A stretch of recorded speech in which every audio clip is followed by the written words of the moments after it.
la sal y la luz de este mundo, y tú eres nuestro Padre. Somos los frutos y tú eres la vid. No somos nada separados de ti. Tú nos transformas con tu verdad y nos llenas de tu gracia. Vístenos de gloria, vístenos de luz, y en tu luz veremos la luz, y por esa luz somos la luz del mundo, y nosotros verán la imagen de tu Hijo.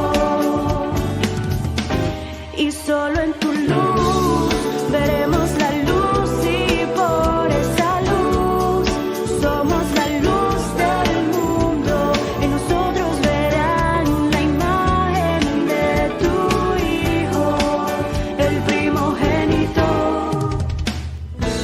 Dios Padre, cuando caemos nos levantas, tu mejor nombre es Padre,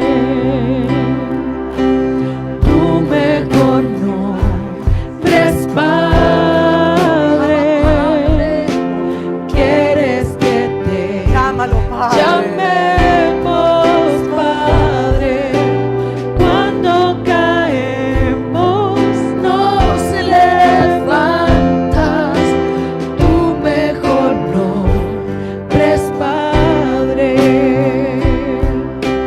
tu mejor nombre es Padre, quieres que te llamemos Padre, cuando caemos nos levantas, tu mejor nombre es Padre, tu mejor nombre es Padre, quieres que te llamemos Padre, cuando caemos nos levantas, tu mejor nombre es Padre,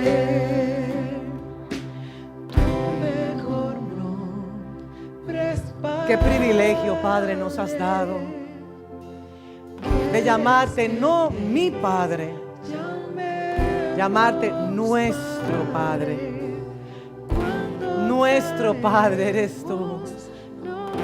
Es la relación más íntima que podemos tener. Conocerte como papito, como llamarte Padre, y experimentar la grandeza de ese amor.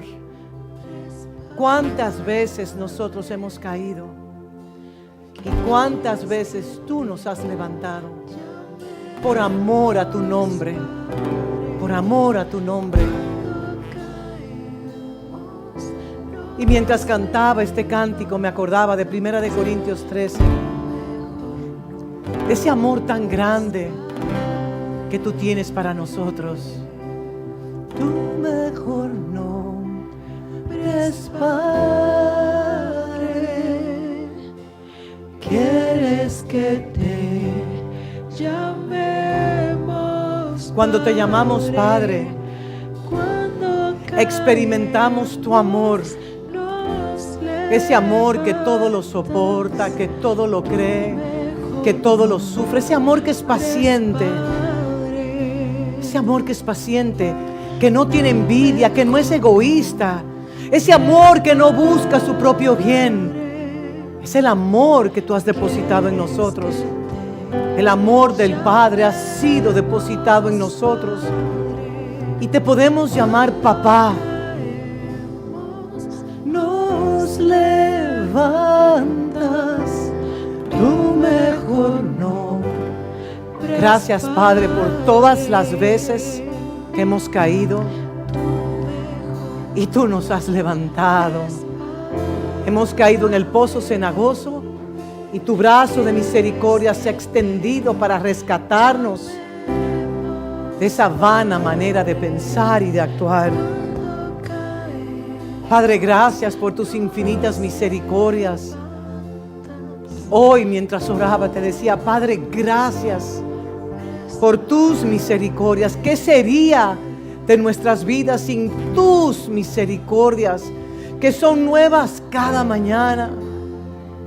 Y tu fidelidad cada noche nos permite dormir en esa paz.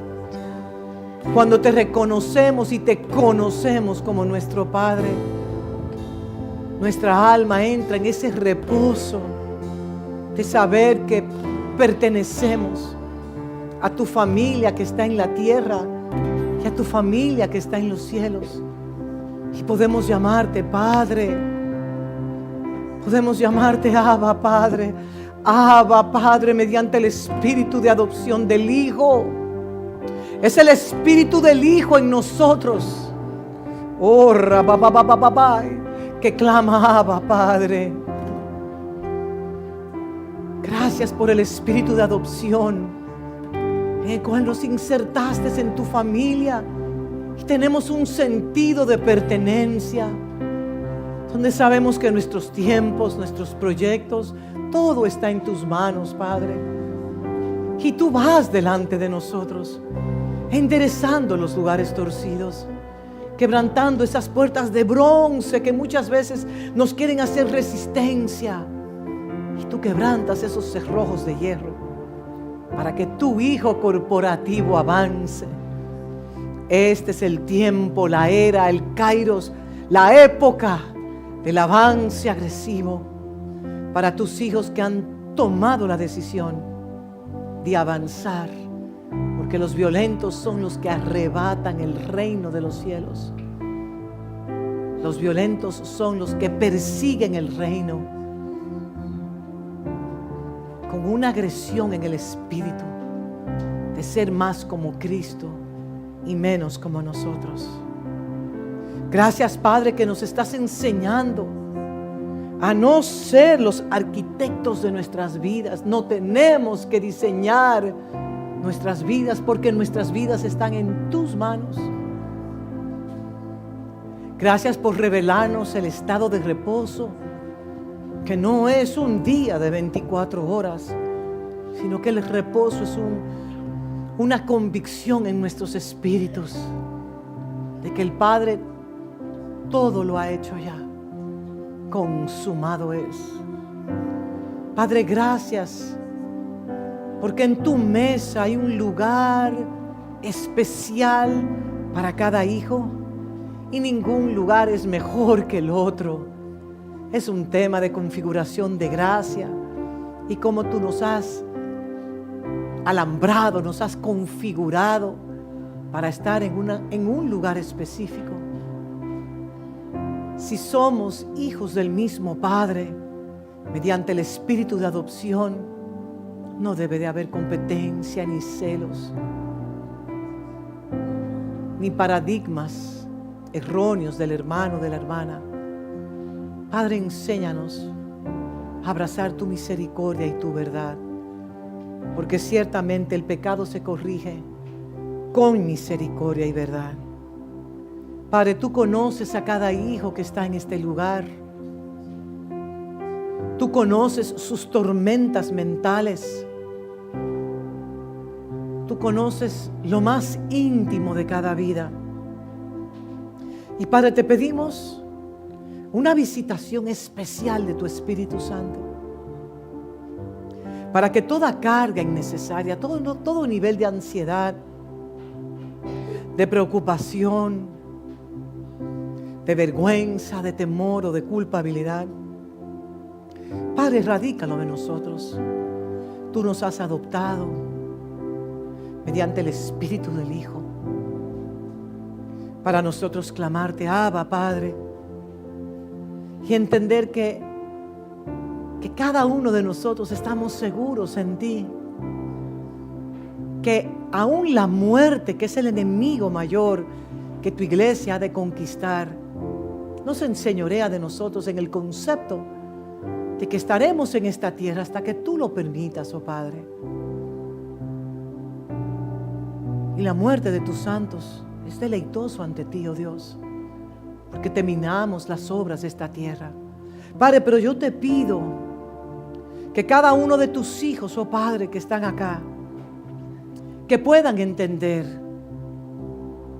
que cargan una asignación especial y particular, y que cada uno de nosotros estamos llamados a culminar esa asignación y dejar un legado para las futuras generaciones, Padre. Gracias te damos en el nombre poderoso y a la vez dulce de Cristo Jesús. Amén y amén. ¿Se pueden sentar, mis amados? Aún los pequeñines que están en el suelo no vienen a la casa del Padre a jugar. Todos los infantes de esta casa se sientan en sus sillas porque ustedes son los ministros del mañana. Y venimos a la casa del Padre a formar nuestro espíritu, alma y cuerpo. Yo no puedo venir a la casa de mi Padre a tirarme en el suelo y a jugar, porque venimos a formarnos. Digan todos, desde los chiquitos hasta los grandes, venimos a formarnos. No lo oigo bien. ¿Venimos a qué? Así mismo. Gracias, mis amados. Y ustedes saben que yo estoy acá para corregir lo más pequeño y lo más grande. Porque el Padre me ha dado una asignación de formarlos a ustedes para que ustedes cumplan el propósito eterno de su existencia. Y damos gracias al Señor por Sion, como ustedes sirven al Padre, nos sirven a nosotros, y eso nos llena de mucho gozo.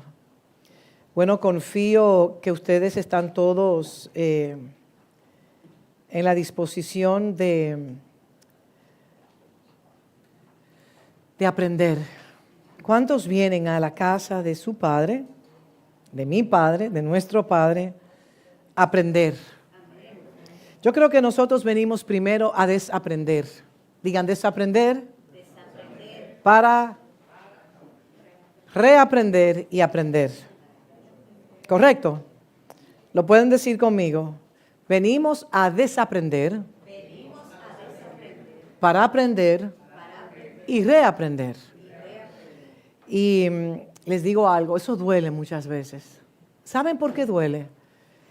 Porque durante toda nuestra existencia, nosotros en nuestro subconsciente o inconsciente hemos creado unos andamiajes internos. ¿Me pueden entender con esa palabra? Lo que es un andamiaje. Cuando se va a edificar un edificio, bueno, aquí tenemos ingeniero, se hace un andamio, gracias, para que los constructores, los obreros puedan irse elevando. Y nosotros, cuando éramos huérfanos, creamos por dentro, internamente, una configuración errónea para nosotros poder subsistir en Egipto o en Babilonia. ¿Me estoy explicando bien? ¿Pueden entender lo que quiero decir? Y cuando venimos a Cristo, nosotros venimos deformados, porque no venimos como el hijo, venimos como el huérfano. Pero el huérfano que ya ha sido aceptado, ya ha sido amado, ya ha sido reconocido por el Padre y que carga una herencia gloriosa, digan herencia gloriosa. Y esa herencia, que aunque como niños que somos, nepios, no podemos administrarla, los padres que están acá, que tienen niños de 4 o 5, es más, un hijo que tenga 18 años, ¿usted le entregaría un Corvette, un Ferrari, un Maserati? ¿Por qué? Si usted es un padre bueno y generoso y quiere darle a su hijo el mejor carro de la bolita del mundo, porque usted sabe que si se lo entrega a su hijo, la vida de su hijo se puede perder porque su hijo, aunque sea billonario, no tiene el carácter, la madurez para preservar su vida. Eso mismo hace nuestro Padre Celestial. Lo estoy poniendo en un contexto muy natural. Pero bueno, yo tengo aquí mucho material que compartir con ustedes y voy a, como la semana pasada le tocó al maestro Salvador impartir, yo voy a hacer una pequeña introducción, lo más pequeña que yo pueda, para entrar en el material que ya he elaborado para compartir con ustedes. Entonces, como ustedes han aprendido las 2 semanas anteriores, anterior a la anterior, que para la palabra hijo en griego hay diferentes palabras. En español se puede usar infante, adolescente, se puede usar un joven adulto, pero para el hijo prácticamente la palabra es hijo. Yo tengo mi hijo de 3 años, tengo mi hijo de 40 años, tengo mi hijo de 80 años, si es que usted llega a los 100 años, un ejemplo que estoy poniendo. Pero en griego, cuando se habla en un contexto, porque el Nuevo Testamento fue escrito en griego, y hablan de una palabra específica, es importante que usted sepa el contexto en el cual se está hablando y en qué etapa de la madurez es que está esa palabra relacionada con. Vimos en Romanos 8:15, donde declara, pues no habéis recibido el espíritu de esclavitud para estar otra vez en temor, sino que habéis recibido el espíritu de adopción por el cual clamamos, Abba, Padre. Y ese espíritu es el espíritu del Hijo Dios que está en nosotros. Y el Hijo puede clamar constantemente en su espíritu, Abba, Padre, Abba, Padre, Abba, Padre. Vimos también Gálatas 4:5 para que redimiese a los que estaban bajo la ley, a fin de que recibiesen ¿qué?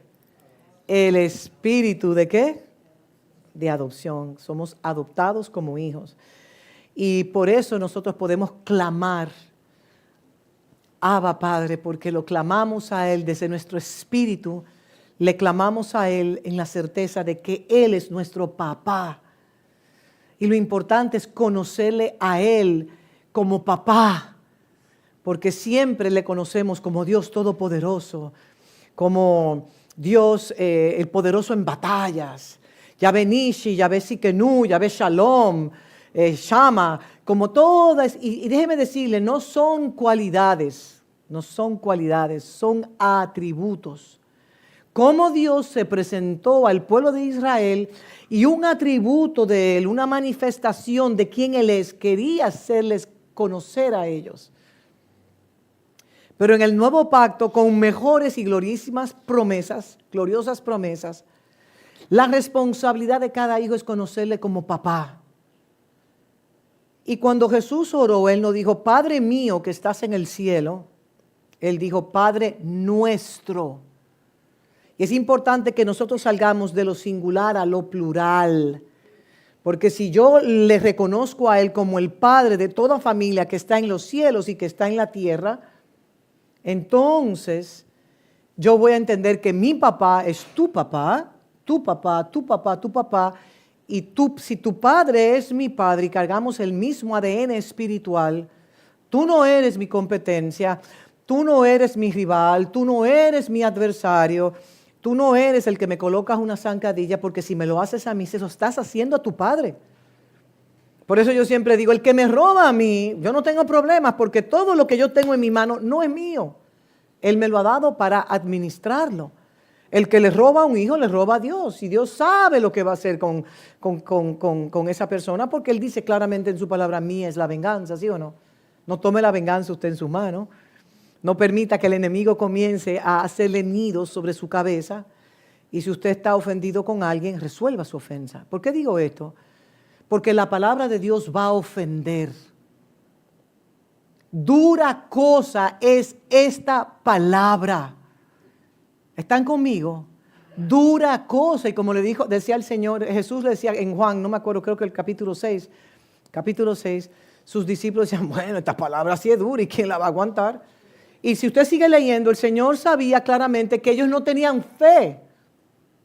La fe es dada a usted como un don para usted a obedecer lo que escrito está. Porque en sus fuerzas usted no va a poder obedecer absolutamente nada. Nada. Usted está sentado aquí por la pura gracia del Señor. Usted ha soportado esta palabra por la pura gracia del Señor. Porque esta palabra no es popular. Y eso lo entendemos claramente. Pero seguimos avanzando. Entonces usted será ofendido con ser corregido, con recibir una palabra dura. Pero es normal que usted se pueda ofender porque los nepios son los que se ofenden. Ahora, si usted tiene una situación con un hermano o con aún el padre de la casa que soy yo, no deje que el sol se ponga sobre nuestro enojo para que el enemigo no venga a colocar una cizaña de tal manera que usted quede atrapado en esa cizaña. Se le hacía referencia las semanas anteriores que cuando un niño es un infante se conoce en la palabra griego como nepios. Y ese bebito es heredero de todo, igual que el maduro. Y ese bebé, ese infante, ese nepios, no tiene ningún tipo de responsabilidad en esa etapa de su vida porque sabe que sus padres le van a proveer todo. Por ejemplo, las madres que lactan en esta casa, que las bendigo a todas, nosotros nos sorprendemos cuando atravesamos por esa experiencia de cómo un bebito recién nacido ha sido configurado para sobrevivir a través de los gritos y los llantos. Y la madre debe de discernir si es hambre que tiene, si es que tiene los pañales sucios, si es que tiene algo en la cuna que le está molestando, o simplemente necesita el calor y el olor de su madre. Pero así como un bebito recién nacido es demandante, las madrugadas, las madres que saben, es su modo de subsistir. Pero ese bebé que ha nacido, por default, o sea, le toca toda la herencia que tienen los padres, pero no tiene conciencia de la herencia. Y es simplemente demandante. Y si tú no le das a un bebé lo que él quiere, el bebé se ofende. Ustedes no han visto adultos que se ofenden cuando no se le da lo que quiere y hacen unas pataletas. Lo he visto de 40, 50, 60 años. Y da pena. Porque nunca han resuelto su problema interno. Entonces ese nepios no tiene responsabilidad en la vida y mucho menos está consciente de su asignación como hijo, ni la responsabilidad que carga de haber sido nacido de padres creyentes, donde carga una promesa de salvación sobre su vida, entre otras cosas más. Ahora les voy a decir algo, si usted no invierte en la doctrina de Cristo, probablemente usted tendrá un alto porcentaje de permanecer como un nepios o como un paidón, porque lo único que puede transformar su vida es la doctrina de Cristo, la comunión de los santos, el partimiento del pan, las oraciones y vivir una vida donde usted se ha propuesto inquirir y buscar de Él más que todo lo demás. Entonces seguimos avanzando y vimos en Mateo 3:17 que hubo una voz del cielo que decía: este es mi Hijo amado en quien yo tengo complacencia. Y ese hijo, a los 30 años, el padre declaró: este es mi Hijo amado en quien yo tengo complacencia. Y yo meditaba y yo decía: pero Jesús no había ni siquiera iniciado su ministerio. ¿Cuántos milagros había hecho Jesús? ¿A cuántas personas le había repartido el pan y el vino? ¿A cuántas personas Él liberó de los demonios y todo eso cuando el Padre ya le dijo: este es mi Hijo amado en quien tengo complacencia? A nadie. Pero ya el Padre sentía esa complacencia por ese Hijo que fue constituido su Hijo, quien vino a esta tierra a revelarnos a nosotros, como los hijos del mismo Padre, siendo Jesús nuestro hermano mayor, nosotros estamos llamados a comportarnos en esta tierra. Es una asignación que no me diga qué dura es. Sí, en lo natural y almáticamente no es dura, durísima. Pero espiritualmente hablando, en el espíritu se puede. Porque el Dios nunca va a hacer algo que Él no haya hecho, primero que nos lo exija a nosotros. Usted dirá: bueno, pero Él es Dios. Sí, Él es Dios. El Cristo es 100% Dios y 100% hombre. 100% Dios y 100% hombre. Pero entre el hombre y esa divinidad que Él cargaba no habían luchas de poderes. Como nos pasa a nosotros, la carne desea algo y el espíritu desea otra cosa. Y cada vez que vencemos una tentación: Señor, gracias que por tu gracia pude vencer esta tentación. Entonces, cuando hablamos del nepios, aquí en Mateo 3:17 se declara, este es mi hijo. Y aquí habla de un huios, un hijo maduro, que también se le llama el hombre teleios.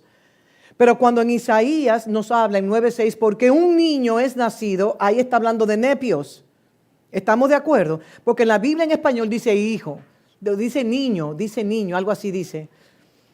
Entonces, un niño nos es nacido en Isaías 9:6 y luego dice, un hijo nos es dado. Aquí habla de 2 frecuencias de madurez. ¿Ok?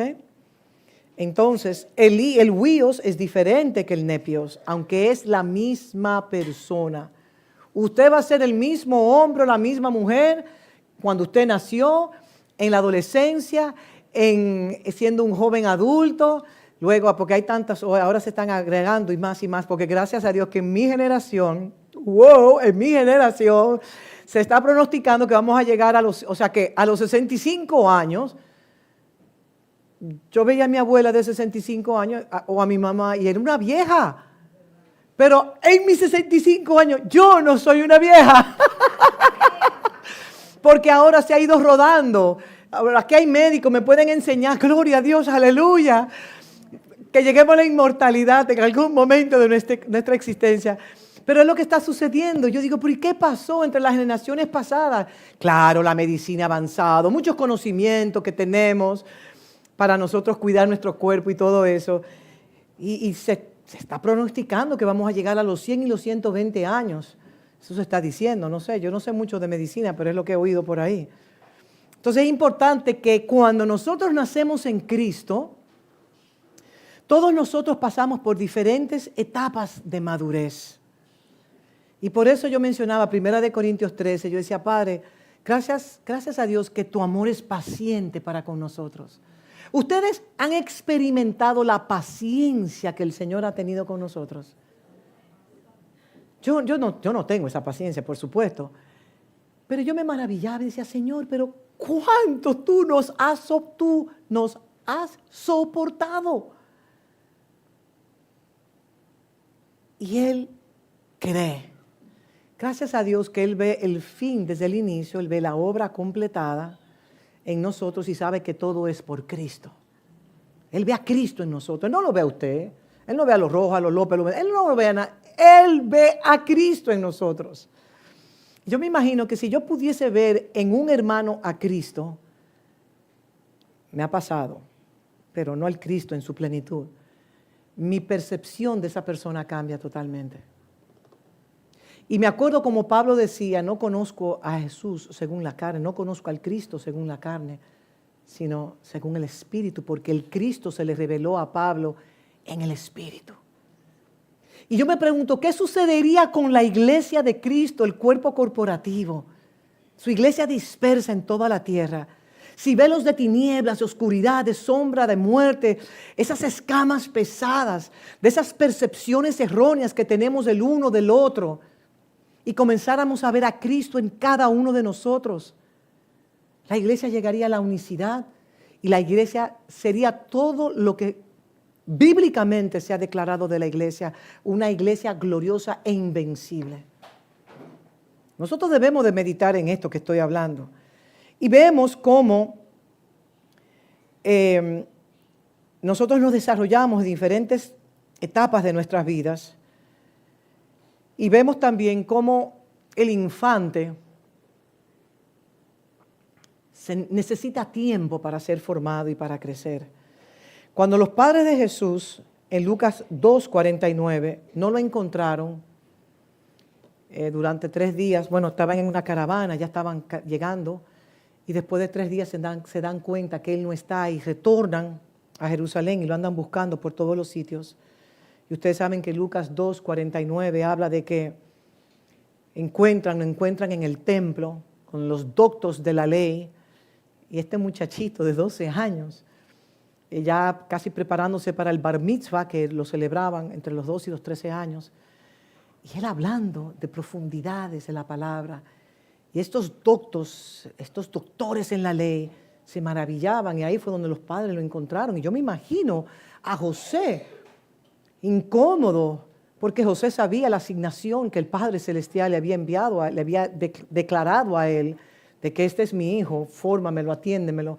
y María, que sabía toda la carga profética que se le había ministrado a ella, cómo ellos entendieron que pudieron haber fallado ante Dios Padre y dejar que el niño se perdiera, que algo le hubiese sucedido. Y él dijo claramente al final de Lucas 2:49, es que en los negocios de mi Padre no es donde yo debo de estar. Sí, pero por lo menos Jesús le hubiese dicho a tus padres, mira, porque ellos estaban muy preocupados. Entonces, es importante que nosotros entendamos que en nuestro proceso de llegar a ser un hijo maduro hay etapas. Y mientras traigamos más claridad en las etapas de nuestro crecimiento y madurez en Cristo, nosotros seamos sinceros con nosotros mismos y podamos decir, well, me identifico con esta etapa. Porque la realidad que el propósito por el cual usted fue creado, mire, yo necesito que usted respire lo que yo le voy a decir, abrace lo que yo le voy a decir. El propósito por el cual usted fue creado es para cargar la representación de Dios Padre en la tierra. Nosotros no paramos de hablar de eso en esta casa. Que usted sea revestido de la gloria de Dios. Usted está vivo por eso. Digan, estoy vivo. Estoy vivo. Díganlo, quiero que lo habla con su boca. Estoy vivo. ¿Lo puede decir con su boca? Otra vez díganlo, estoy vivo. Atrás díganlo, estoy vivo. Para cargar su gloria. Pero para yo manifestar su gloria, ¿sabe lo que va a suceder en nuestras vidas? El Padre nos puede tomar en un mortero y comenzar a machacarnos a nosotros. Nos puede meter en un trapiche. A mí me han entrado en el trapiche, yo sé lo que es un trapiche. O cuando usted coge un buen pedazo de carne y lo muele como en el tiempo de antes que se molía. En otras palabras, el Señor nos procesa y nos quebranta. Porque parte de la madurez es atravesar por situaciones en el cual Dios nos procesa. Y como tomemos el proceso o la prueba de fuego que ha venido a nuestras vidas, va a determinar el lugar en que yo me encuentro. Si soy un nepios, si soy un paidon, o si soy entre otros más, un huíos y otros que vamos a estar viendo. Y ahí se va a manifestar. ¿Saben por qué? Porque no hay nada oculto que no se manifiesta a través de la luz. Entonces, por cuanto usted ha sido adoptado como hijo, y como declara la palabra, que a quien Dios toma como hijo, ¿qué hace Él? Lo azota, como los españoles, lo azota, digan lo azota.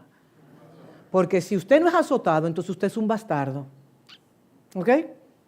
Entonces, el propósito de usted haber sido creado es que usted pueda cargar la representación de Dios en la tierra. Y ese llamado es del cuerpo corporativo, no del ministerio quíntuple, es de todos esa responsabilidad. Y el no abrazar esa gran verdad que yo acabo de declararle a ustedes, usted fácilmente abortaría el propósito de Dios en su vida. Si usted no madura, si yo no maduro, vamos a quedarnos como un nepios. Y por eso la iglesia de Cristo es muchas veces el hazme reír del mundo, porque la iglesia se ha convertido en gran sentido en un orfelinato o en casas de viudas, donde no hay un padre que pueda formar esos hijos para que lleguen a una etapa de madurez. Y por eso hay que orar mucho, mis hermanos amados. No abortemos el propósito de nuestra existencia. Un bebé, a un infante le encanta que usted lo complazca. Pero cuando viene el padre y dice, no te lo doy, no estás preparado, debe de cambiar esto, entonces se ofende porque no le dan lo que quiere. Y hacemos pataletas, porque las pataletas del nepio se pueden manifestar de muchas maneras. No voy a entrar en eso ahora mismo. El nepios es demandante y el nepios entiende que su manera de ver la vida o X situación es la correcta. Y viene el Señor y te saca el sable, la espada, y te hace así, comienza a cortarte. Entonces, el nepio se ofende. Yo sé que ustedes se han ofendido, muchos de los que están acá se han ofendido conmigo. Y les digo algo, qué bueno que se han ofendido conmigo. Porque yo no estoy aquí para complacerlos a ustedes. Yo estoy aquí para que Cristo sea formado. Gálatas 4:19 fue lo que el Señor me dijo. Fórmame mis hijos, no los míos, ustedes no son míos. Fórmame mis hijos. Y como Pablo decía, con dolores de parto, con contracciones. Y a veces uno entiende que un hijo está avanzando y de repente retrocede para atrás. Entonces ahí viene el amor de Dios, que es paciente, que todo le espera, que cree que la simiente de Cristo en esa vida es más que suficiente. Como yo le he dicho a algunas personas en esta casa, yo no confío en ti. Yo confío en el depósito de la gracia de Dios en ti, pero en ti no. Eso es como medio desagradable que te digan así. Pero yo confío en la gracia que Dios deposita. Porque al confiar en una persona, yo estoy confiando en su alma. Y el alma, ni hablemos del alma. ¿Me explico? Entonces es importante que nosotros entendamos que estamos en esta tierra llamados a ser gobernados. Dele un codazo a su vecino si se está durmiendo. Estamos llamados a operar en convicción, no en emoción. El Hijo de Dios no reacciona según sus problemas. Cuando uno es niño, uno es reactivo y uno responde inmediatamente ante los problemas de la vida. Dígamelo a mí, que yo sé lo que es eso, porque he atravesado por eso. El Hijo de Dios está llamado a moverse. ¿Qué declara la palabra? ¿Qué declaran los principios de Dios? Imagínense, por tocar un punto así, a lo loco, que yo dejara de presentarle mis primicias a quien es mi cobertura, porque caí en una condición difícil económica. Y esa condición difícil económica está regulando el dar mío. O mejor dicho, el honrar ese principio. Entonces yo me voy a estar moviendo por mi circunstancia terrenal, no por una convicción de un principio que ha sido incrustado en mi espíritu que debe de gobernarme a mí. Porque le voy a decir algo, Dios no ve la cantidad, Dios lo que ve el corazón. Estemos claros con eso. La viuda dio su Dios dracma y fue reconocida entre aquellos que daban abundantemente. Y yo le pongo el tema del dinero, que ustedes saben que yo siempre toco ese tema, porque a mí me duele ver personas encarceladas por la dependencia de Mamón.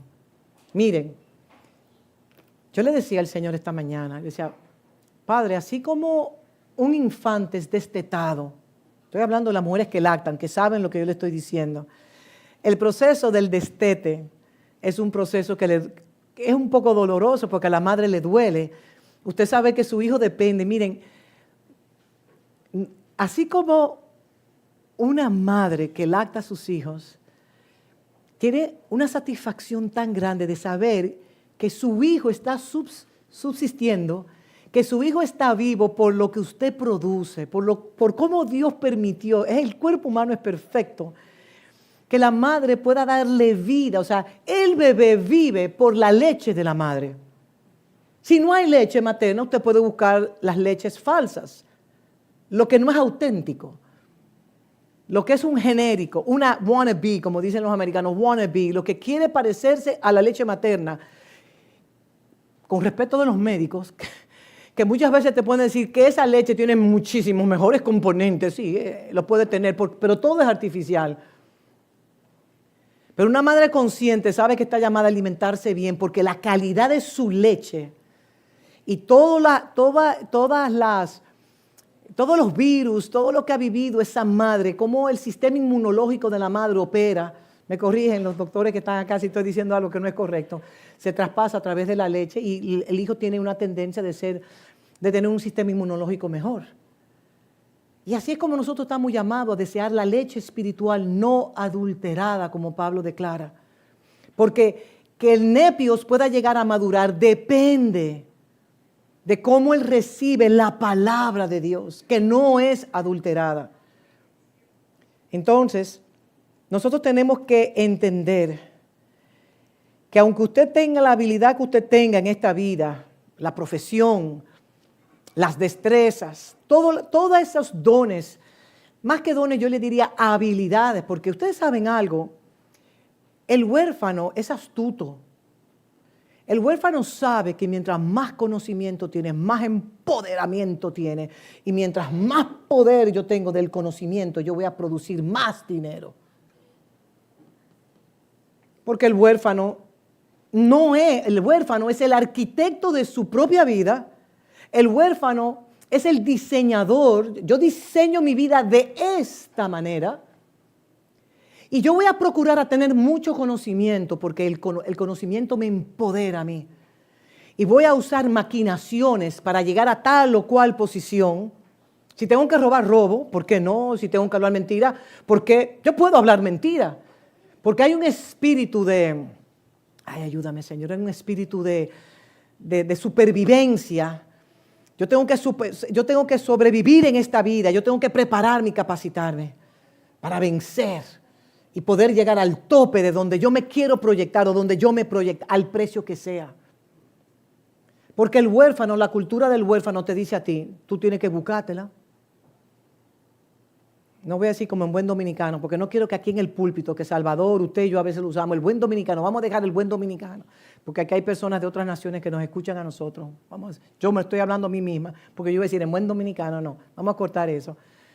Hay que buscársela, hay que ser agresivo, por eso el avance agresivo no tiene nada que ver con esa agresión de la cultura del huérfano. Voy a transpirar, me la voy a buscar como un buen león, porque si yo no me la busco, nadie me la busca a mí. Eso es una frecuencia muy baja de operar y esa es la cultura del huérfano. Pero si nosotros nos proponemos a que esa cultura, que todos lo cargamos, antes de conocer a Cristo, todos lo cargamos esa cultura, comenzamos a debilitarla y a entender soy hijo y comienzo a abrazar todo lo que la palabra de Dios declara acerca del hijo. Yo voy a ser catapultado en otra dimensión. Y los principios que usted encarna en su vida, no que usted habla, porque el bla, bla, bla es una cosa y la encarnación. Miren, aquí yo voy a tener, Valeria, por favor, escríbeme esto. Hay una fórmula celestial. Así como hay fórmulas en química, fórmulas matemáticas, matemática financiera, cálculo, etcétera, etcétera. Pero hay una fórmula que se llama, a ver si me acuerdo ahora mismo, revelación. Usted recibe una revelación. La revelación viene siendo como el rema del logo. El logo es la palabra que está escrita. Usted recibe un rema. Entonces, después que usted recibe esa revelación, viene la palabra inspiración. La revelación debe de inspirarlo a usted a madurar. Porque el propósito de su existencia es ser revestido de la gloria de Dios. No es que usted sea presidente de una nación, que usted sea un rey de una monarquía. Esas son añadiduras, esas son las añadiduras, esas son las cosas secundarias. Revelación, inspiración, formación, manifestación. Lo van a poner con calma, lo van a poner. Si yo no me formo internamente, no voy a poder manifestar lo que yo cargo adentro. Primero, por eso se habla tanto ser, S-E-R, antes de H-A-C-E-R. Usted no puede hacer nada en el reino si usted primero no se forma en el ser del Hijo de Dios. Porque le vuelvo y le reitero esto, que lo he repetido todas las veces, pero no me arrepiento de seguirlo repitiendo. Váyase a Génesis 1:26, cuando Dios dijo, hagamos al hombre a nuestra imagen y semejanza, conforme a nuestra semejanza. Y lo que se perdió en Génesis es lo que el Padre... Esa ha sido la intención primaria. A eso se le llama la intención original del Padre, del por qué el Padre creó los cielos y la tierra. Las dos dimensiones, para que el Hijo de Dios pudiese transaccionar con las dos dimensiones. Hay dos dimensiones. La tierra, como siempre hemos dicho, es la más baja. ¿Okay? La más baja, la que menos luz tiene, pero el cielo es lo perfecto y ese cielo está descendiendo hágase tu voluntad en la tierra como en el cielo. Entonces, por eso decimos que el hijo maduro no tiene que morir para recibir su herencia, porque la religión, eso es lo que nos enseñó. Con la doctrina falsa del rapto, la iglesia se incrustó ese virus que colocó a la iglesia en una posición pasiva. Me voy con él, ¿para qué me voy a preparar? Yo soy salvo, el cotejo, mi nombre está inscrito en el libro de la vida eterna. Cuando me muera me voy con él. No tengo nada, no tengo mayordomía ni nada en esta tierra, porque ya el anticristo está y estamos pendientes de todo. Señores, oigan una voz legal, no se pongan a oír tantas voces ilegales sobre su vida. Voy a repetir la fórmula, a ver si me acuerdo.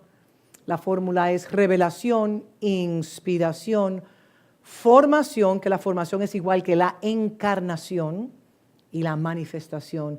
Usted no puede manifestar lo que no ha sido encarnado. Puede poner formación / encarnación. Porque lo que sale de su boca es de la abundancia de su corazón. Como usted reacciona, como usted habla, es lo que usted es adentro. Entonces, si nosotros procuramos, como a veces, le voy a confesar esto públicamente, hay a veces que yo he reaccionado como el huérfano y digo, oh, pero ¿y qué es esto? Me salió esa orfandad. Y uno tiene que ahí mismo pedir perdón si tiene que pedir perdón y tomar conciencia. Yo no soy huérfano, yo soy un hijo. Porque la realidad es que Dios tiene una herencia para con cada hijo. ¿Y la herencia es qué? Manifestar su gloria. La herencia no es una cuenta bancaria con muchos dólares, un Mercedes-Benz en la puerta de su casa y una mansión. Y no pretenda tener mansiones en el cielo, porque en el cielo no hay nada material. Ni en el cielo hay matrimonio, para que estemos claros. Entonces, ese es el propósito de nuestra existencia, ser revestido de su gloria y que los otros puedan ver en nosotros esa identidad de que le cargamos a Él. Por eso Jesús le dijo en Juan 14:9 a Felipe, tanto tiempo estoy contigo y tú me estás preguntando que quieres ver al Padre, pero el Hijo es el Padre y el Padre es el Hijo. Tanto tiempo estoy contigo, o sea, léase los evangelios. A veces como Jesús reaccionaba con ellos. Él le hablaba como a Nicodemo de algo espiritual y Nicodemo se iba a lo material. Y eso pasaba constantemente entre ellos. No, cuando tú estés tu gloria, mira, los hijos del trueno fueron, no me acuerdo si lo del trueno, no, que porque tú pongas a mi hijo a tu diestra y a siniestra, la mamá rogándole a Jesús. Tú no sabes lo que tú estás pidiendo, mujer. Si tú supieras lo que tú estás pidiendo, tú ni me lo pidieras, porque imagínate. Entonces, nosotros tenemos que crecer. Y ahora vamos al preparatorio para la prédica de la semana que viene. Ok, póngame atención y digan procesos. Digan otra vez procesos. Entonces nosotros vamos a ver un poco de los procesos que Jesús pasó para él ir madurando. Ustedes se acuerdan en el Nuevo Testamento, en Lucas 2:1, que Augusto César promulgó un edicto en el cual todo Israel tenía que ser empadronado, ¿correcto? Entonces, cada padre de familia tenía que ser empadronado y confirmar el origen de su tribu, ¿ok? El linaje. Eso fue algo que César Augusto hizo ese decreto. Y yo pensando y analizando, digo, pero ese decreto fue dado por César Augusto, es el César, pero Dios usó a ese César, te estás riendo allá atrás, Dios usó a ese César para que se cumpliera la palabra profética de que el Mesías tenía que nacer, ¿dónde? En Nazaret. ¿Dónde tenía que nacer el Mesías? ¿En Nazaret? No, en Belén. ¿Ok? O sea, que los reyes de la tierra están a la merced de Dios. No piensen que Él está, y Él es el que quita y pone. Entonces, Dios usó ese edicto para alinear el nacimiento de Jesús a la palabra profética, de lo que estaba escrito. Por eso Jesús dijo, yo no vine a abrogar la ley, en Él se cumplió toda ley. Entonces sus padres tuvieron que tomar una decisión extremadamente importante porque María estaba ya muy avanzada y María era primeriza. Entonces imagínense tomar a María de Nazaret a Belén, no sé, debí de haber estudiado las horas, pero no lo averigüé, en un burrito, y a veces caminando en un burrito para llegar a Belén por causa del edicto de César Augusto y que ellos puedan ser empadronados. Ustedes saben claramente que José era de la tribu de Judá. María era de la tribu de Leví. ¿Y cómo usted sabe eso? Bueno, vamos a las Escrituras. Y dice así: al cumplir el edicto del empadronamiento, Jesús fue llevado a Belén, y Belén significa que ¿casa de qué? Porque José pertenecía a la tribu de Judá. Usted puede ir a Mateo 1:16 y usted se va a dar cuenta que dice: y Jacob engendró a José. José, marido de María, de la cual nació Jesús, llamado el Cristo.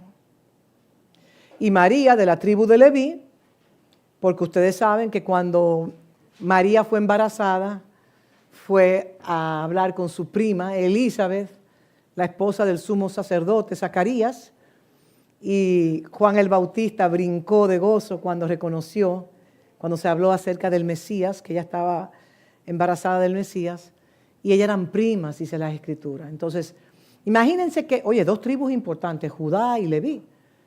Y José habló con María: mira, María, tú sabes que al tú ser empadronada, tú ahora vas a pertenecer a la tribu de Judá por causa del matrimonio.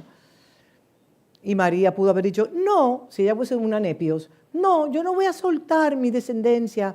Yo soy de la tribu de Leví. Leví es mejor que Judá por esto. A veces esas mujeres rencillosas, ustedes saben de qué yo estoy hablando. No, nadie aquí, en sentido general, por favor.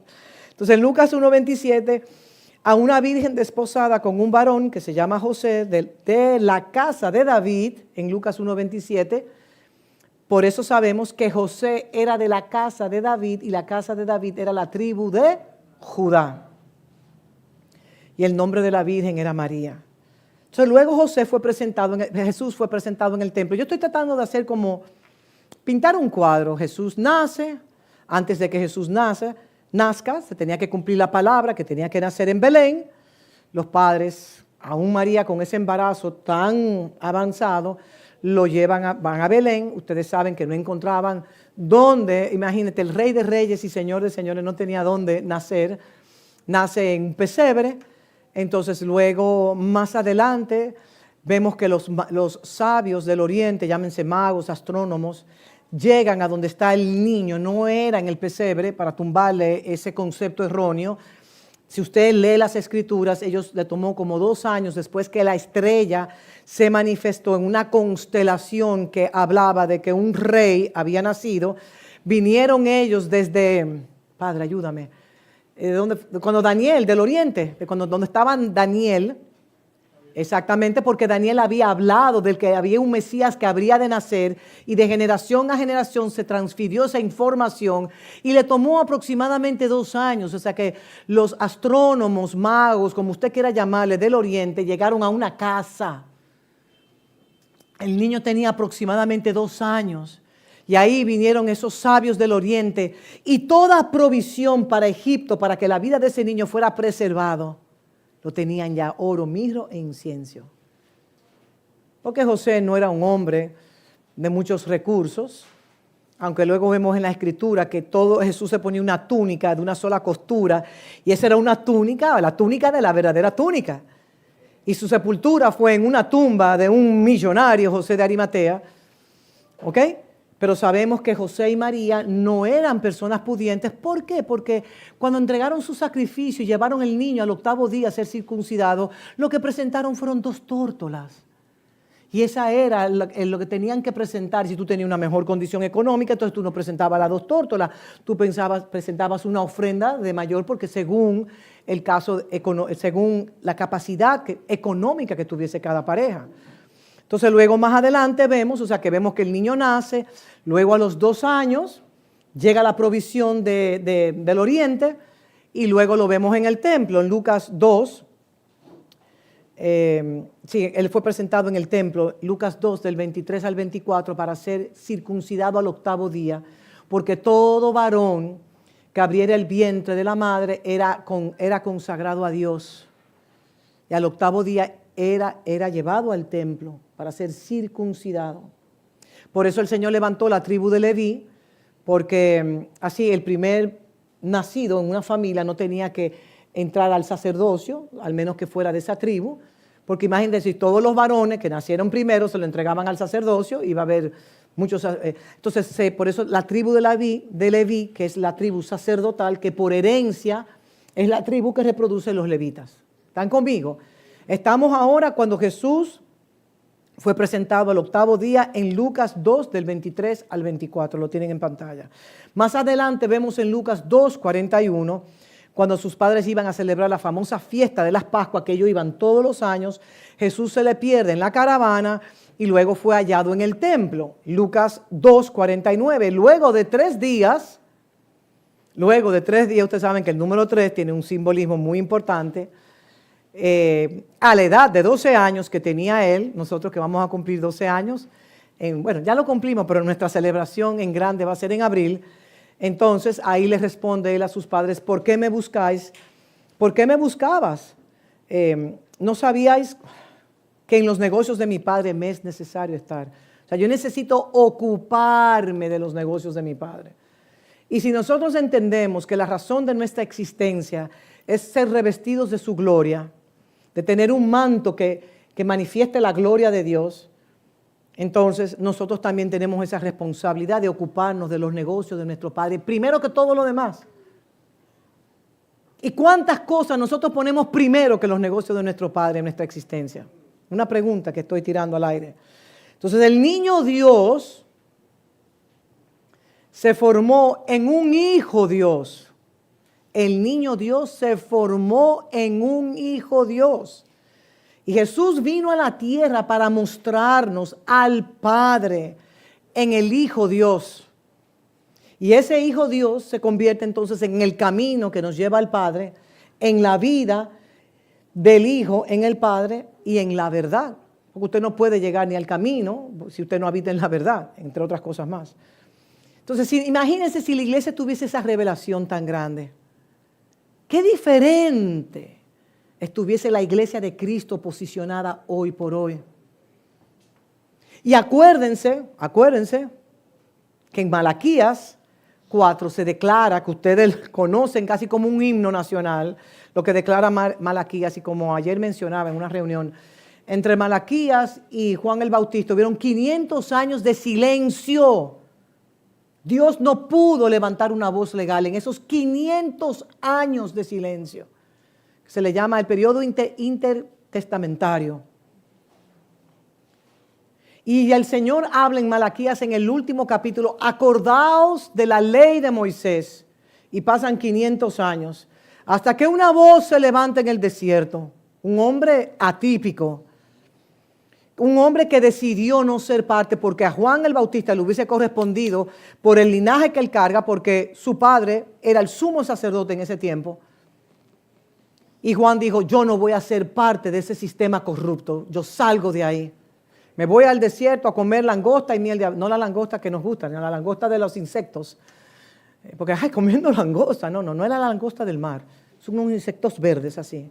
Él era realmente vegan, creo yo. No sé si comer un insecto es vegan, no sé. Y comía miel y Dios lo mantenía, porque era una voz.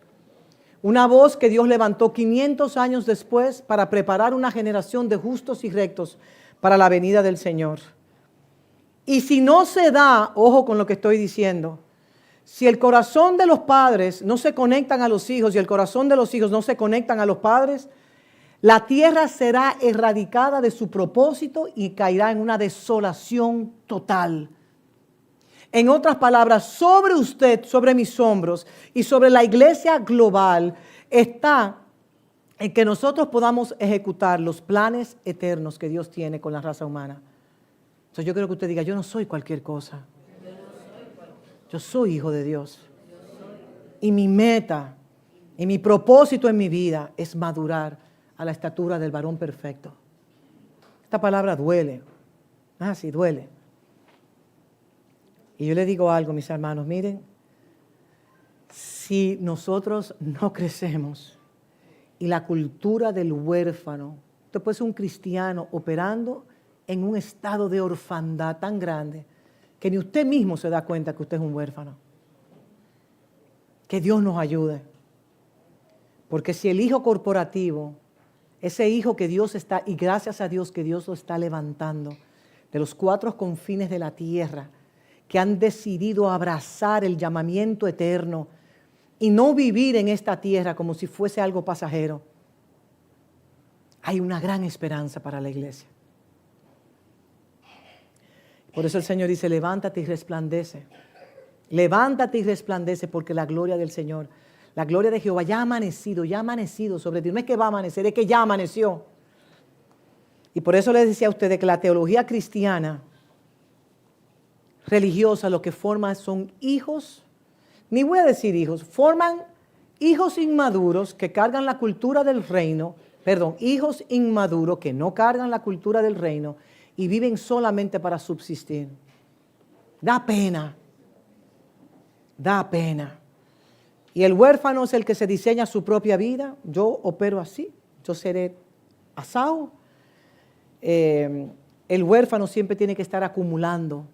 No, déjame yo guardar esto por si acaso. Y miren, yo no estoy en contra. Yo comencé a ahorrar porque hay que ahorrar y eso es bíblico, el ahorro. Ahora, lo que no es bíblico, yo depender de mis ahorros. ¿Entienden lo que no es bíblico, yo depender de mis ahorros? Sino mi seguridad está en mi Dios, en mi Padre, en nuestro Padre. No en mi Dios, en nuestro Padre. Y Él es el que ha diseñado mi vida de cómo yo debo de operar. Y Él es el que me protege. Y Él es el que me provee. Y Él es el que me protege. Y Él es el que lo hace todo en mi vida. No se trata de supervivencia. Se trata de representación. Repitan conmigo, no se trata de supervivencia, sino de representación. Entonces ese hijo maduro, que es a donde nosotros estamos llamados a llegar y alcanzar, es un hijo que puede administrar la herencia. Es el hijo en el cual Dios Padre le coloca el manto de la representación. Automáticamente me fui a José, el famoso manto de José, que fue un manto profético, pero José manifestó ese manto, porque si usted lee en Éxodo, José llegó a ser el padre espiritual del faraón de Egipto. Y el faraón no hacía nada sin consultar con José. Y probablemente el faraón era más viejo que José, pero no es un tema de edad, sino un tema de configuración de gracia. Entonces ahora me quedan como 3 minutos. En 5 minutos podemos repartir el pan y el vino. Yo voy avanzando con esta parte. Entonces, si usted no madura, usted no podrá representar al Padre en la tierra. Lamentablemente no podrá. Ustedes pueden esperar, yo le aviso. Entonces, sabemos ya que sí hemos nacido de nuevo y sabemos también que hemos sido adoptados y que nuestra posición es representar al Padre y que mediante el espíritu de adopción es el espíritu que nos posiciona a nosotros en la familia de Dios para que nosotros podamos avanzar y crecer en los diferentes procesos de madurez para poder representar al Padre y también recibir la herencia que el Padre nos ha de dar. Porque estoy muy seguro que Dios Padre jamás va a colocar un manto de representación en un infante para que ese infante, a veces los niños hacen pasarle vergüenza a los padres, ¿no es así? No es así. Pero váyase a Proverbios, lo que dice Proverbios, cuando un hijo es corregido con la vara de la corrección.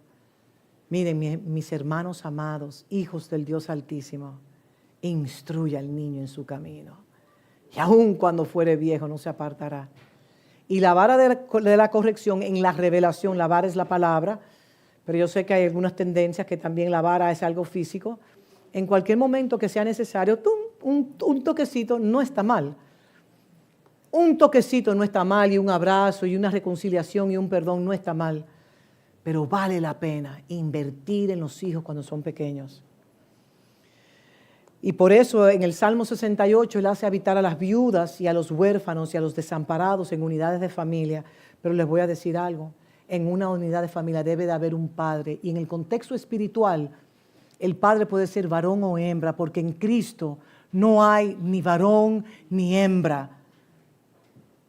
Y a veces el padre de la casa ve algo en los hijos o en ciertos hijos que necesitan ser corregidos y ay de mí si no corrijo, porque yo tengo que darle cuenta a papá, a tu papá, a mi papá tengo yo que darle cuenta. Y sí, vuelvo y repito, dura cosa es esta palabra, muy dura. Pero como dice la Escritura en Isaías, un hijo maduro tiene la fuerza de 1000 hijos. Y yo prefiero tener 2 hijos maduros, un ejemplo que estoy poniendo hipotético, que equivalen por 2000, que 2000 huérfanos en un orfelinato. No, aquel ministerio es próspero, fenomenal. Qué bueno que hay ministerios multitudinarios. Pero observe bien cómo usted edifica. Observe bien. Porque Dios no está en números, Dios está en pesar el contenido que cada hijo tenga de Cristo. No el contenido, no el peso físico, porque cualquiera llega a los 200, sino estoy hablando del contenido de Cristo que usted carga. Entonces, ¿por qué Dios hace habitar en familia a los huérfanos, a los desamparados? Y yo meditaba y decía, Señor, ¿cuántos de nosotros hemos tenido padres ausentes, padres que nos abandonaron, padres que se fueron de la casa, o padres que siempre estaban en la casa y nunca crearon una relación de una interacción donde el hijo o la hija, mi papá está aquí, mi papá me conoce, me entiende? Yo creo que la gran mayoría de nosotros. Entonces, ¿qué hace Dios en su soberanía, en su inteligencia divina? Coloca a los desamparados, a los huérfanos, a los marginados, a los despreciados de este mundo y los coloca en unidades de familias. Pero en esas unidades de familia debe haber un padre. Si hay una pareja, como hemos mencionado acá, si en esta casa se levanta una pareja de padres espirituales, fenomenal. Pero en mi caso el Señor lo quiso así. Y como la gracia y el llamamiento de Dios no es una cuestión de género, sino de gracia, aquí estoy, como Pablo dice, por el puro afecto de su voluntad. Entonces, ¿por qué el Padre hace habitar en familias? Precisamente para que esos huérfanos, usted puede tener a su papá y a su mamá vivito y coleando, a su papá, revoco lo dicho, a su papá y a su mamá físicamente y usted cargar la cultura del huérfano. ¿Se entiende lo que estoy hablando? Entonces el Padre espiritual nos coloca, nuestro Padre celestial nos coloca un padre o una pareja de padres espirituales para que nos claven el cuchillo y nos quiten el exceso de carnalidad en nuestro proceso de pensamiento que cargamos. Porque todos luchamos en áreas, luchamos con culpabilidad, luchamos con vergüenza, luchamos con temores, el qué dirán para algunos, para el nepios, por ejemplo, el qué dirá el otro de él. Bueno, si de mí no hablan bien, yo tengo una crisis existencial. El nepios funciona así. Si no hablan bien de mí, que usted no sabe que le están criticando. Y si a Jesús lo criticaron, hijo de fornicación, bebedor, glotón y todo lo malo que le pudieron haber dicho a él. Yo me imagino a veces como las Marías que estaban con él todo el tiempo. No, seguro que esas mujeres están con esos hombres de noche. Di que orando y di que hablando. No sé, porque así piensa el huérfano. Porque para el puro todas las cosas son puras. Yo me imagino la vida. Y cómo estas mujeres, como un hombre, como un rabí le habla a mujeres. Porque las mujeres eran considerados casi animales. La mujer nada más estaba para procrear y atender al marido. Y las sinagogas estaban aparte también, no podían estar, tenían un lugar como una segunda clase, pero gracias al Cristo de la gloria que nos redimió. Entonces, lamentablemente, el huérfano en acción, entonces, esa revelación de Cristo, esa verdad de Cristo, entonces, la extrapoló a otro nivel. El movimiento de liberación femenina, yo decido con mi cuerpo lo que yo quiero. Ese es el huérfano en acción. Mire, la gran mayoría, usted quiere estudiar la cultura del huérfano, comience a navegar en las redes, pero tenga cuidado de no ser enredado con las redes, porque ahí está el huérfano en acción. Proyectándose, porque es que el hijo sabe que es hijo. Me proyecten o no me proyecten, yo soy hijo. Me inviten o no me inviten, yo soy hijo. Tengo lugar permanentemente en la mesa del Padre. Tengo un lugar permanentemente en la mesa del Padre. Entonces el Padre hace habitar a los solitarios. Él escoge lo vil y despreciado. Iba a decir crápula, es una palabra que es bíblica, digo que está en el vocabulario. Significa la basura de este mundo y Dios la toma. ¿Para qué? Para avergonzar a los sabios. Oh Padre, te doy gracias, Padre, como Jesús oraba, que le escondiste estas cosas de los sabios y se lo has revelado a los niños. Hay que ver en qué contexto de niño le está hablando. Entonces, en cada familia hay un padre. Aun cuando hay parejas y los dos tienen el llamado, Dios levanta en la pareja aquel que tiene la gracia predominante de ser un padre. Y también en la pareja se debe de discernir, porque hay parejas de pastores que la gracia, y voy a decir algo que puede irritar, que la gracia primaria la carga la esposa. Pero el esposo tiene una revelación tan firme de que sabe, no, la gracia primaria es mi esposa. Y ella es mi ayuda idónea, yo soy la ayuda idónea de mi esposa, pero ella es la que carga la... Y eso es un hombre que llega a una posición de madurez. Porque no es gobernado por el macho man, ni por la ideología machista. Porque es que eso no existe en el reino. Todo eso es cultura del huérfano. Entonces Dios equipa a cada familia con herramientas necesarias y también con las herramientas necesarias para la formación. Y oigan lo que voy a decir. Y esas herramientas, una de esas herramientas se llama disciplinar. Y a nadie le agrada que le disciplinen. Díganmelo a mí, yo sé lo que es eso. Cuando con 60 y pico de años, ay, ¿para qué lo dije? Me disciplinan a mí. ¿Para qué lo dije? Nunca debí haber dicho eso. Entonces Jesús es el ejemplo perfecto de los, procesos de madurez. Concebido por obra y gracia del Espíritu Santo, nació en una familia y Jesús fue el primer, siendo 100% Dios y 100% hombre, experimentó la adopción, porque José no era su padre biológico. Pero la responsabilidad que José cargó de abrazar la revelación que lo llevó a una inspiración de obedecer a Dios por encima. Señores, José tuvo que vivir con una mujer que la consideraban fornicaria, adúltera. ¿Ustedes sabían eso? ¿Ustedes sabían eso? Y él tenía que vivir con esa acusación, con ese oprobio falso de la sociedad. Él iba a salir con un altoparlante. No, espérense, que fue obra y gracia del Espíritu Santo, que ustedes no saben, es que ustedes no entienden. Eso haría el huérfano, defendiéndose su pellejo. Pero el que sabe, porque sabe, porque sabe. Porque Dios lo visitó a través de un mensajero, un ángel. Y le dijo, esta es tu encomienda, fórmame a mi hijo. Sé más que un padre adoptado, sé un verdadero padre para él. Enséñale el camino, enséñale todo lo que tú has aprendido, porque se entiende que José era un hombre de avanzada edad. Probablemente María tenía 13 años o 14 años, porque esa edad era así que se casaban. Una niñita. Y uno dice, wow, con 13 años, una menor de edad, hay que crucificar a José porque José era la costumbre. Ella fue formada por José y Jesús. Y después vinieron los otros hermanos y las hermanas de él. Y a los 12 años ustedes vieron como sus padres, nació por obra y gracia del Espíritu Santo. A los 2 años lo visitan los astrónomos, magos del Oriente, luego en el templo en 12 años y después desde los 12 años hasta los 30 años un silencio total. Nadie sabe de la vida de Jesús. Excepto que fue a Egipto, después retornó de Egipto, pero un silencio sepulcral, hasta que va al Jordán y el Padre declara, este es mi Hijo amado en quien yo tengo complacencia. Y dice en Lucas 2, 42 al 52, donde Jesús tuvo que sujetarse a sus padres. Jesús vivió bajo disciplina. Jesús vivió bajo una formación. Jesús tuvo que sujetarse. Cuando sus padres lo encontraron en el templo a los 12 años, hablando sabiduría divina, con los doctos de la ley, Jesús se tuvo que sujetar a sus padres. Es hora de irnos, vámonos. Sí, tú estás en los negocios de tu padre, pero tenemos que retornar ya. Él tuvo que someterse.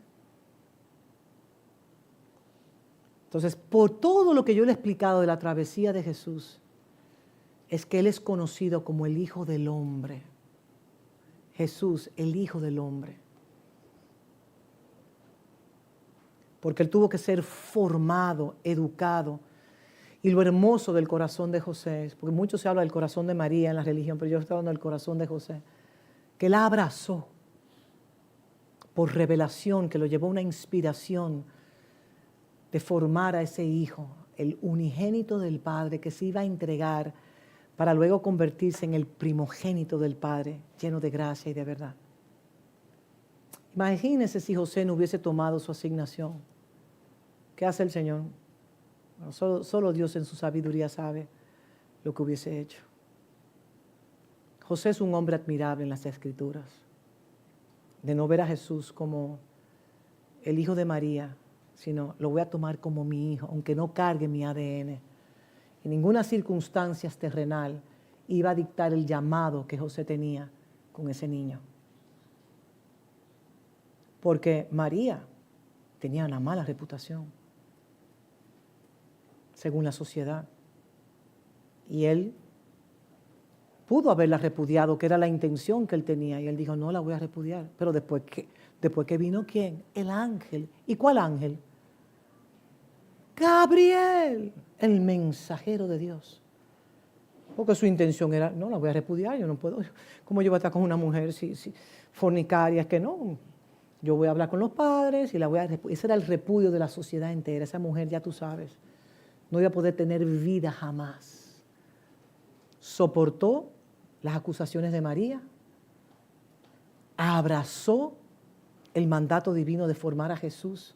Jesús era un hijo de un carpintero, pero Jesús era llevado a la sinagoga y la palabra a Jesús se le enseñaba, como dice, como todo niño judío tenía que ser enseñado por su padre.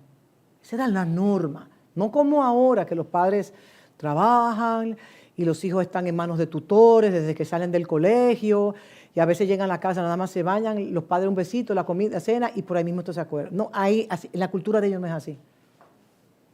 En Deuteronomio 6, 7, y con esto concluyo para recibir los elementos del pan y del vino. Deuteronomio 6, 7 declara, y repetirás a tus hijos y hablarás de ello, hablando de la palabra, estando en tu casa y andando por el camino, y al acostarte y al levantarte. Esa es la responsabilidad de un padre responsable. Es más, escribían hasta la ley en las paredes, en las puertas, para que cuando los hijos se levantaran en la mañana pudieran conocer la palabra, cuando se acostaran, cuando estuvieran en el camino, era ahí constantemente repitiéndole la Torá, para que esa Torá estuviesen que ellos fuesen bautizados. Entonces los padres les enseñaban con diligencia y dedicación las Escrituras. Cuando se acostaban, en todo momento. Casi igual como se hace hoy en día, no es así. Hoy en día no se hace así, lamentablemente. Por eso en esta casa, hasta este tiempo que Dios no tenga señalado, los niños vienen desde Aarón, Isaías, Adasa, David Yeshua, nuestra amada Amy y todos los niños de esta casa, Isaac y los demás, se sientan desde que son chiquitos. Y es impresionante habiendo niños en esta casa, como ni se siente que hay niños en esta casa. ¿Saben por qué? Porque la atmósfera espiritual que se forma sobre una casa de fe, al igual que las atmósferas que los padres formen a través de su matrimonio y con sus hijos, permea todo el ambiente. ¿Y saben lo que hace? Modifica la conducta de los hijos. Lo que estaba hablando nuestro amado Rojas al inicio de aquí. Nuestra hija no hace bullying en el colegio porque ella no ve bullying en la casa. Así le decía yo a mi nieto cuando estuve en Madrid, que dijo, Abby, en el cole me hacen esto y esto y esto. Y yo le dije, no importa lo que te digan en el cole tus amiguitos, tú eres un hijo de Dios. Y forjarlo en esa identidad, soy hijo. Tengo mi Padre Celestial que me ama. Tengo padres biológicos que dan la vida por mí. Y también tengo un Padre espiritual, en el contexto de esta casa, que me forma espiritualmente. Digan procesos. Cada hijo de Dios pasa por procesos. Y todos esos procesos revelan la fase en la cual yo me encuentro, la etapa en la cual yo me encuentro como un hijo de Dios. ¿Ok? Esa era nada más la introducción. Lo siento. Vamos ahora a tener un tiempo. Vamos a partir el pan y el vino. Y durante esta serie estaremos enfocándonos en las diferentes etapas de crecimiento de los hijos de Dios. Comenzaremos desde el mandamiento que es necesario nacer de nuevo. Nacer de nuevo. Porque si no hay nacimiento no podemos ser incrustados a la familia de Dios. Y que es nuestra gran responsabilidad. Nos podemos colocar sobre nuestros pies, haremos un cántico y aquí culminamos.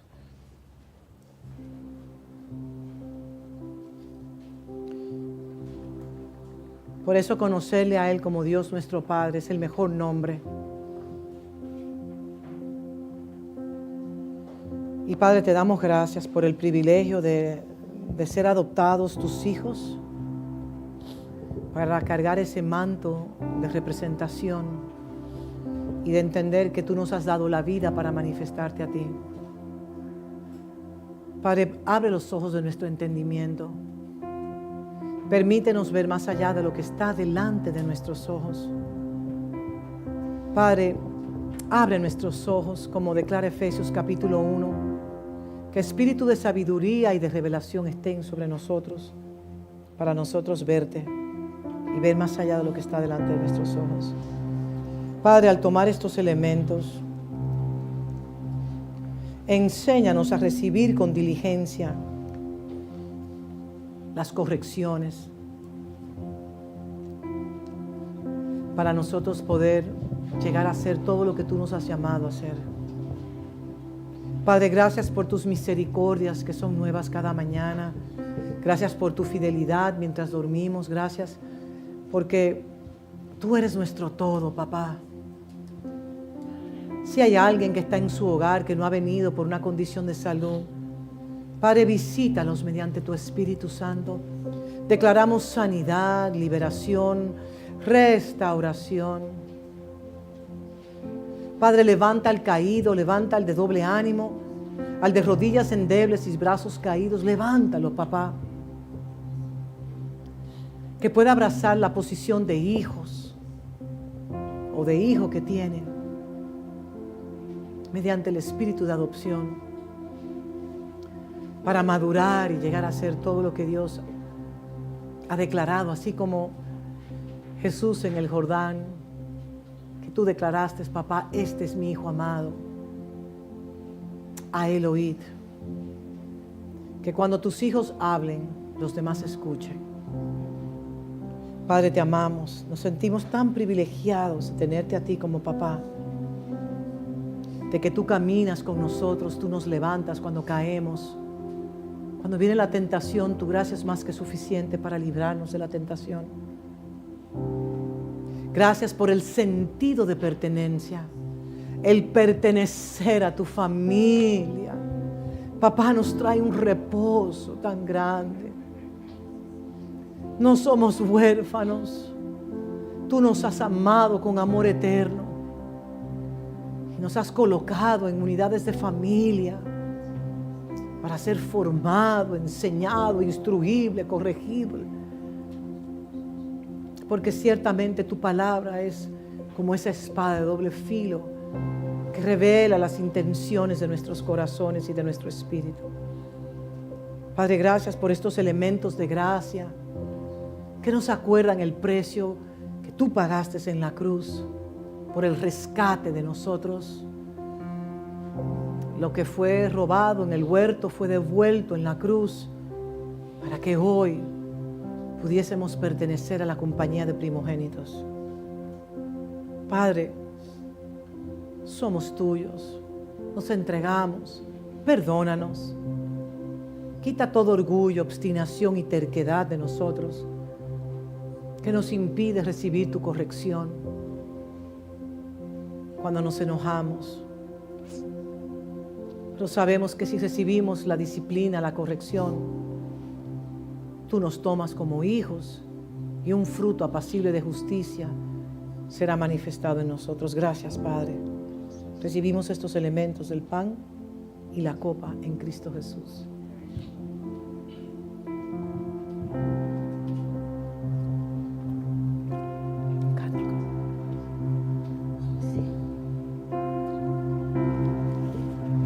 Anciano de días, todopoderoso, Rey de la creación, el Santo Dios.